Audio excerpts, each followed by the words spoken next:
Ini saya akan memperlihatkan bagaimana cara mengisi form aplikasi A2 ya.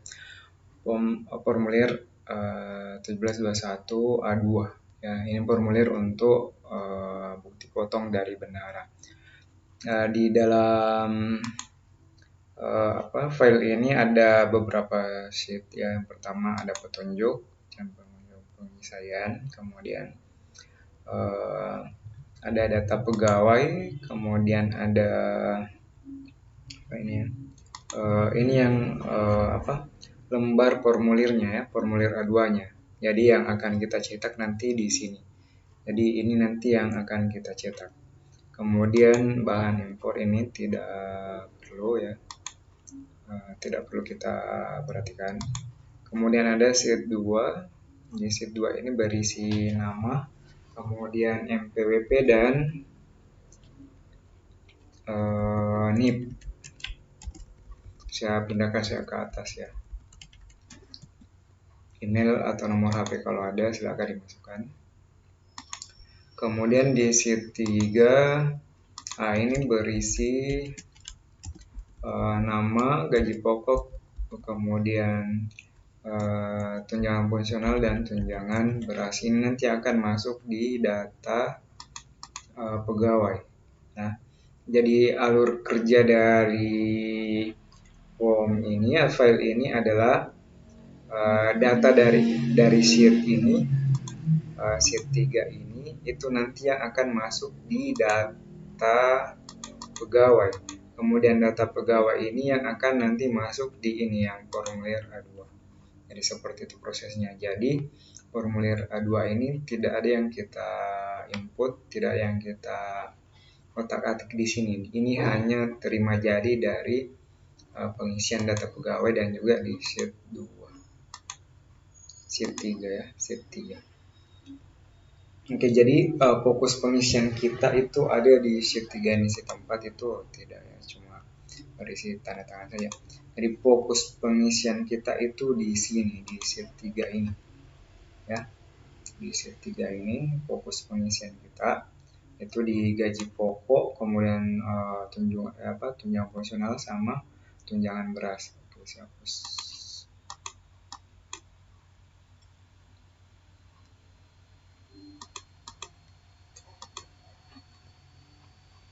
Ini saya ulangi, fokus kita itu di pengisian ini yang ketiga ini. Oke, pertama gaji pokok. Nah, gaji pokok ini itu rumusnya 14 dikali berapa gaji pokok kita. Jadi gaji pokok itu dilihat di slip gaji. Gaji pokok ya tanpa tunjangan. Pokoknya kita lihat gaji pokok kita sebenarnya berapa di slip gaji itu. Ingat ini untuk pelaporan SPT tahun 2021, berarti slip gaji tahun 2021 yang kita pakai. Kenapa dikali 14? Karena ini masuk juga hitungan gaji 13 dengan gaji ke-14. Nah, ya kan setahun ada 12 tambah gaji 13 sama gaji 14. Nah, kemudian di tunjangan fungsional ini juga kita lihat di slip gaji kita.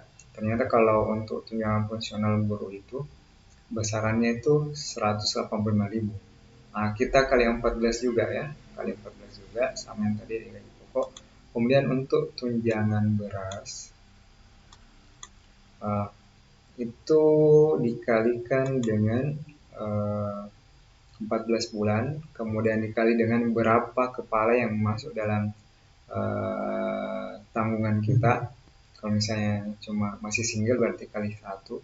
Yang 72.420 ini adalah besaran tunjangan beras per kepala. Jadi kalau misalnya masih single berarti di sini 14 kali 1 kali 7.420. Kalau 2 orang suami istri tanpa anak itu kali 2. Kalau ada anak 1 kali 3. Kalau dengan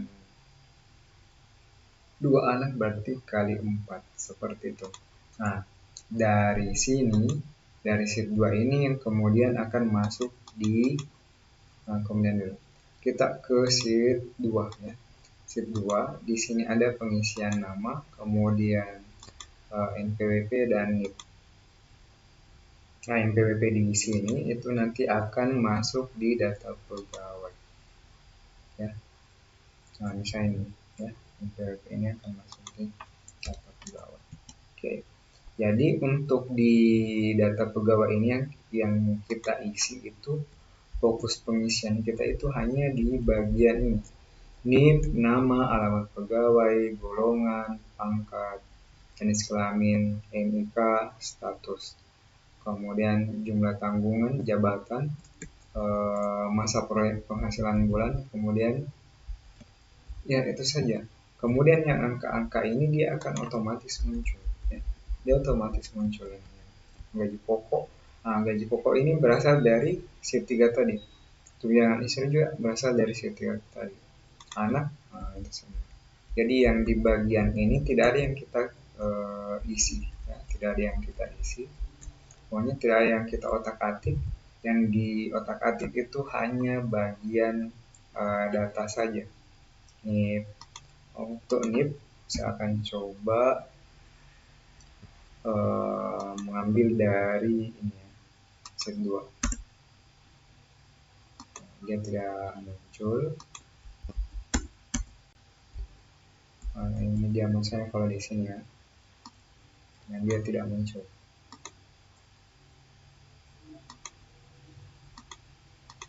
Jadi untuk kolom NIP ini itu kita ketik manual saja atau copy langsung dari sini.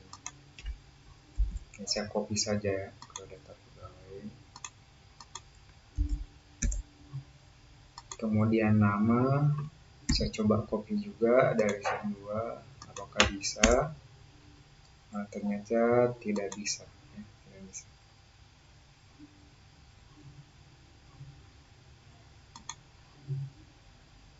Nanti kita input manual atau kita copy ya.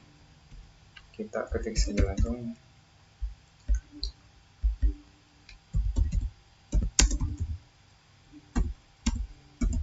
Tulis dengan gelar ya. Kemudian alamat Kota Gorontalo di Luwu. Kita tulis di Luwu, Kota Tengah.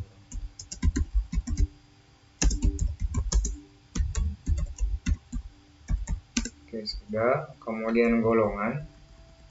Di golongan ini ada pilihan-pilihan, jadi kita klik tanda panah di samping ini. Oke, saya perbesar sedikit.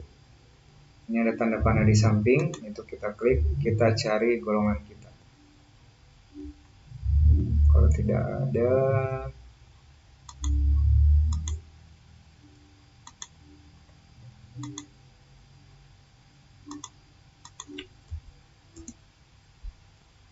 dia tidak bisa diisi manual ya.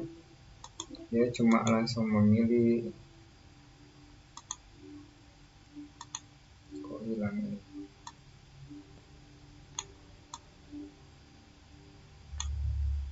Dia ada di bawah.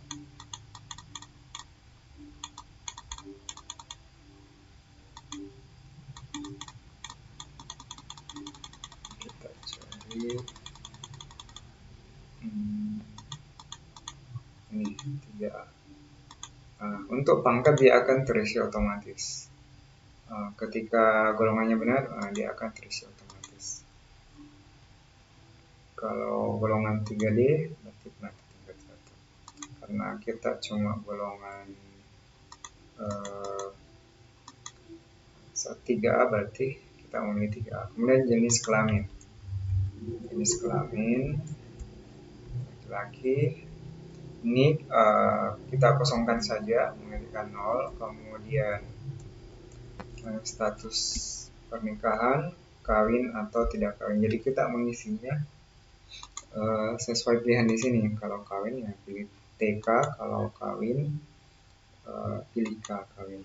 Kemudian jumlah tanggungan anak. Kalau misalnya ada 1 yang masuk dalam KB4 kita, yang masuk dalam slip gaji kita ada, misalnya ada anak 2, berarti kita isikan 2. Kalau 1 ya kita isikan 1.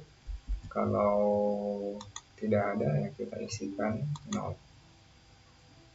Kemudian jabatan, kalau misalnya kepala sekolah, kita isi kepala sekolah. Kemudian masa perolehan penghasilan, nah ini maksudnya dari bulan 1 sampai bulan 12. Masa sampai bulan 12.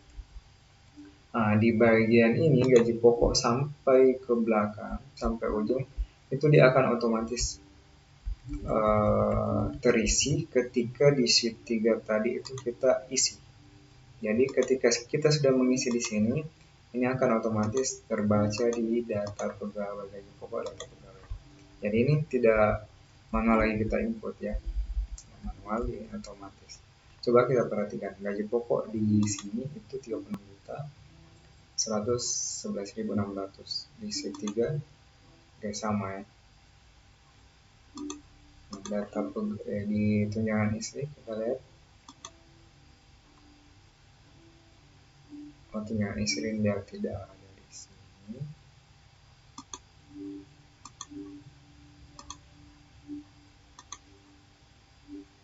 Untuk tunjangan istri dia otomatis juga muncul berdasarkan data yang kita masukkan, kawin atau tidak kawin. Jadi kalau kita mengisi TK, maka dia tidak muncul di situ, tidak ada tunjangan istri. Nih, kalau kita tidak mengisi jumlah anak, misalnya 0, berarti tunjangannya juga kosong. Tapi kalau kita mengisi misalnya di sini kawin, status kawin, dia akan muncul tunjangan istri. Kemudian kalau kita misalnya mengisi jumlah anak 3 atau 2 saja, 2, maka tunjangan anak akan terisi. Nah, dia otomatis ya, otomatis. Kemudian karena sudah dimasukkan rumus formula ya, jumlah gaji dan tunjangan keluarga ini total dari ini juga otomatis, tidak perlu kita otak-atik. Tunjangan struktural diambil dari ini sheet 3 2.590 untuk 2.590. Kemudian tunjangan beras tadi juga dari sheet 3, tunjangan khusus dari tidak perlu kita kosongkan saja. Kemudian penghasilan bruto ya, bruto itu bersih dari tunjangan istri, anak dan sebagainya, ditambah tunjangan khusus dan tunjangan struktural beras, ini totalnya. Kemudian biaya jabatan ini otomatis juga muncul ya, kalau penata modal begitu, itu akan muncul sendiri otomatis. Pokoknya ini otomatis, jadi tidak perlu kita otak-atik. Nah, ketika sudah ya, kita masuk di ini sheet 1721A2. Oke, baru kalau kita mau cetak, kita pilih nomor urut nama kita. Kebetulan nama kita di urutan 1, berarti kita pilih nomor 1 ya. Oke, ini akan muncul nama kita. Seperti inilah jumlah tampilan SKP kita, tampilan formulir A2 kita seperti ini ya, seperti ini. Oke, jadi ini sisa dicetak, di print.